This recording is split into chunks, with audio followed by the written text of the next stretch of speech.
Halo, selamat pagi anak-anak. Bertemu lagi dengan Bapak dalam pembelajaran sejarah Indonesia. Hari ini kita akan mempelajari mengenai tokoh-tokoh dan rute pelayaran dari bangsa Barat. Nah, untuk kesempatan hari ini ada sedikit yang berbeda nih. Hari ini Bapak nggak sendiri dalam menjelaskan materi. Tapi hari ini Bapak ditemani oleh tamu istimewa. Coba tolong perkenalan dulu, Bu. Coba namanya siapa dan dari ngajar di mana ya? Oke, halo semuanya. Halo Pak Beni. Nama saya Kezia dari Semak 2. Ternyata kita bersebelahan selama ini, Bu ya. Iya, tetanggaan ya. Ya, geng Dursasana ya kita, Bu ya. Oke, Bu. Hari ini kita akan mendiskusikan mengenai ini. Ya, ini adalah judul yang saya ambil. Kita bisa lihat ya anak-anak, karena di sini udah ketahuan nih gambar-gambar tuh siapa tuh orangnya, namanya siapa. Jadi hari ini kita mungkin lebih banyak akan mendiskusikan tokoh sama rute perjalanan yang dia ambil.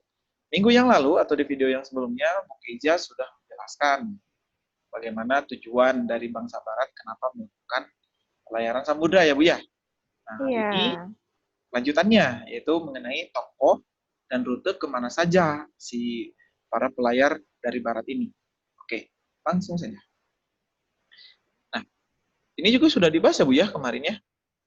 Sudah Pak Sudah Beni. dibahas di video sebelumnya juga. Kalau ternyata apa yang kita rasakan setiap hari-hari ini gitu, yang ada di setiap masakan kita ternyata itu berharga di masa lalu, bahkan sampai membuat orang-orang Eropa rela gitu jauh dari rumahnya demi mencari rempah-rempah ini. Dan ini luar biasa ya anak-anaknya. Ini akan selalu berkaitan dengan sejarah kolonialisme di Indonesia. Nah, bangsa mana sajakah yang melakukan perlayaran samudra dalam rangka mencari rempah-rempah atau kejayaan dan menyebarkan agama? Bangsa yang pertama atau bangsa pendahulu yang melakukan perjalanan samudra adalah bangsa Portugis, terutama di abad pertengahan di Eropa ya. Portugis yang pertama, kemudian Spanyol, lalu Belanda, dan yang terakhir itu Inggris. Ini Buke meskipun banyak negara-negara Eropa lainnya juga yang melakukan perjalanan samudra, tapi kita akan coba batasi saja lah ya untuk pertemuan sekarang ya, karena waktunya juga Iya. terbatas. Iya. Jadi sekarang kita akan coba mendiskusikan siapa saja sih tokoh pelayar dan kemanakah perjalanan dari tokoh pelayaran dari Portugis sama dari negara Spanyol. Itu saja yang kita akan bahas. Oke, siap Bu. Sekarang kita harus Iya. berkenalan dengan tokoh-tokoh yang akan muncul selanjutnya. Oke, kita Portugis dulu ya. Iya. Nah, Portugis yang pertama adalah tokoh Bartolomeu Dias, kemudian Vasco da Gama, dan Alfonso da Albuquerque. Kita langsung saja berkenalan dengan tokoh yang pertama. Nah, dia adalah Bartolomeu Dias, seorang pelayar asal Portugis. Nah, kemana saja kah dia? Nah, dalam mencari rempah-rempah ke dunia timur, ternyata jalan yang ditempuh Bartolomeu Dias ini, Bu Kekei, dimulai dari Lisbon, Lisabon, dari Portugal, kemudian menyusuri pantai barat benua Afrika, dan dia berhenti di ujung selatan benua Afrika. Nah, ini pertanyaannya kan kenapa ya Bu Kei ya? Kok berhenti di sini? Iya. Kenapa dia Kenapa nggak lanjut gitu? tidak melanjutkan? Betul.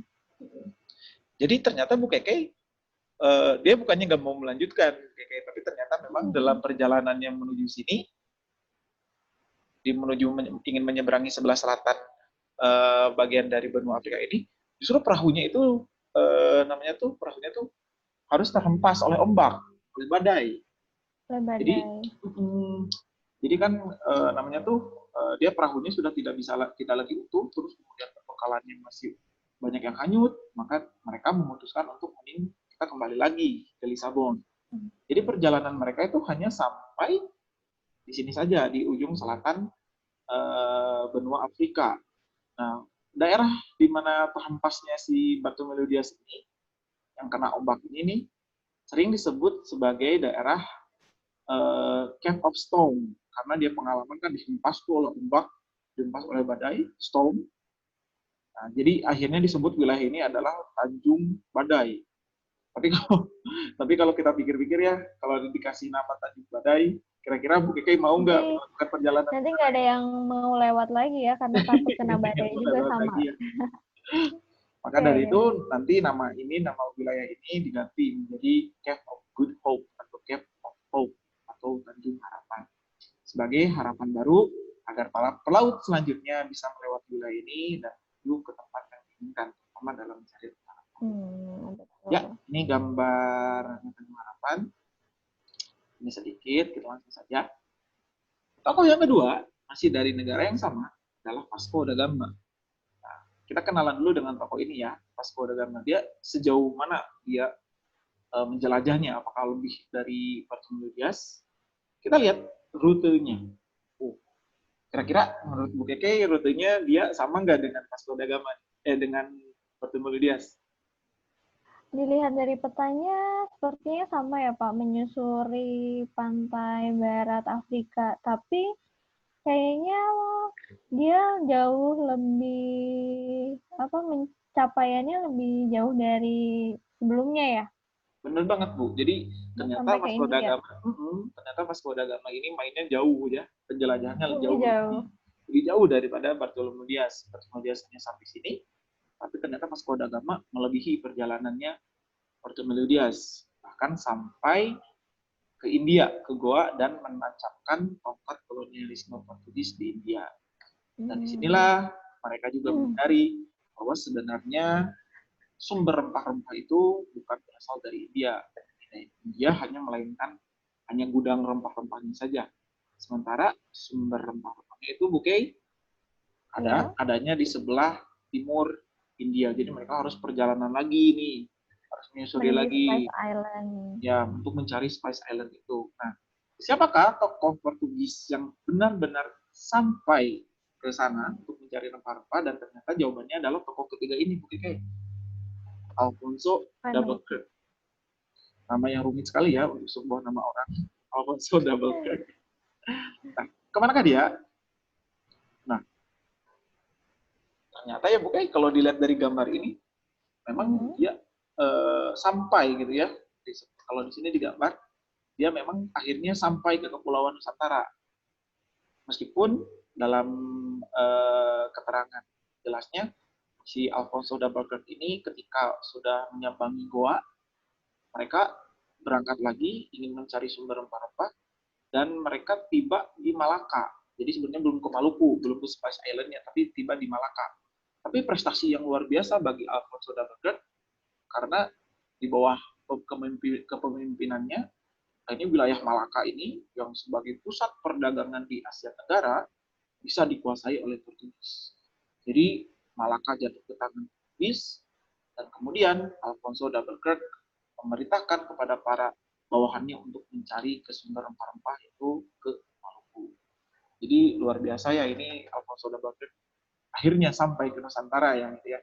Nah, berarti misi mereka untuk mencari rempah-rempah sudah terpenuhi dengan datangnya armada Alfonso Double-Kirk. Nah, selanjutnya ya, ini kayaknya yang ini sudah beres lah. Ya. Karena sudah menemukan ya Andanya.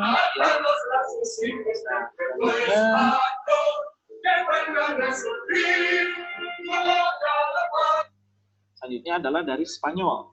Kita berkenalan dengan Christopher Columbus dan juga dengan Ferdinand Magellan. Langsung saja. Wah, ini menurut Bu Kay orangnya pasti sering sekali banyak orang yang tahu ya ini ya. Iya, udah pasti anak-anak juga pasti udah tahu. Karena tokoh ini tuh tokoh yang pasti akan diingat kalau kita mendengar atau mengingat benua Amerika. Ya nggak Pak Ben? Bener banget Bu Kay, bener banget. Nah, dia sebetulnya Bu Kay ya bertujuan untuk mencari India. Tapi kok kaitannya dengan Amerika gitu ya? Iya, kenapa tuh? Apa nyasar apa gimana?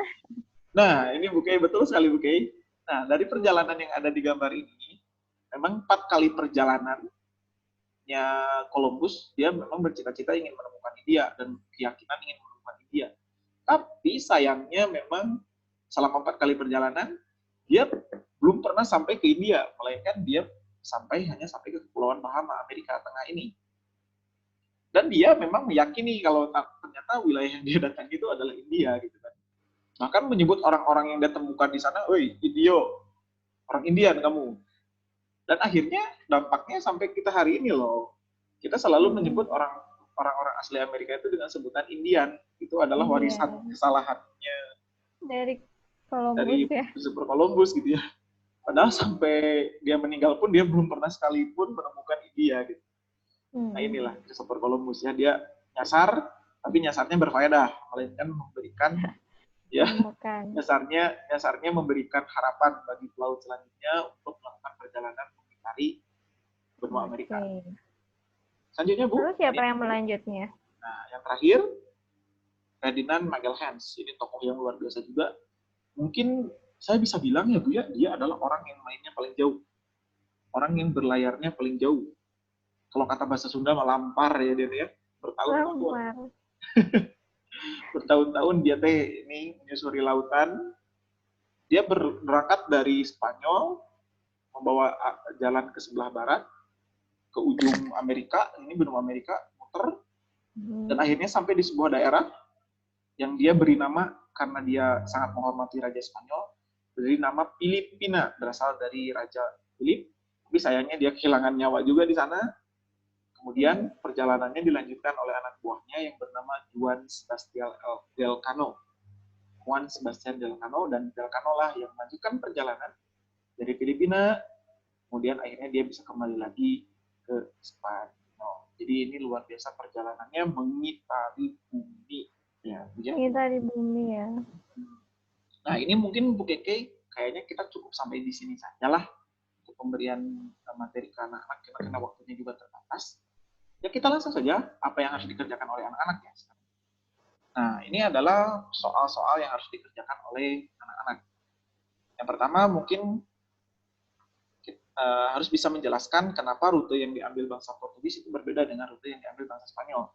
Kemudian kenapa kaitannya dengan hari ini, kenapa disebut dengan benua Amerika? Padahal yang pertama kali ke sana sebelum Amerigo Vespucci adalah Columbus. Ya, sebelum Amerigo Vespucci Columbus sudah dulu ke sana gitu ya. Terus yang ketiga, bagaimana dampak secara politik, secara ekonomi, secara ilmu pengetahuan dari perjalanannya Vasco da Gama dan Ferdinand Magellan. Kemudian yang terakhir adalah bagaimana arti penting Malaka bagi Portugis. Nah, ini anak-anak kalian bisa kerjakannya di Word, menggunakan sumber literatur, mau dari buku ataupun dari internet, asalkan menggunakan sumber yang dapat dipercaya.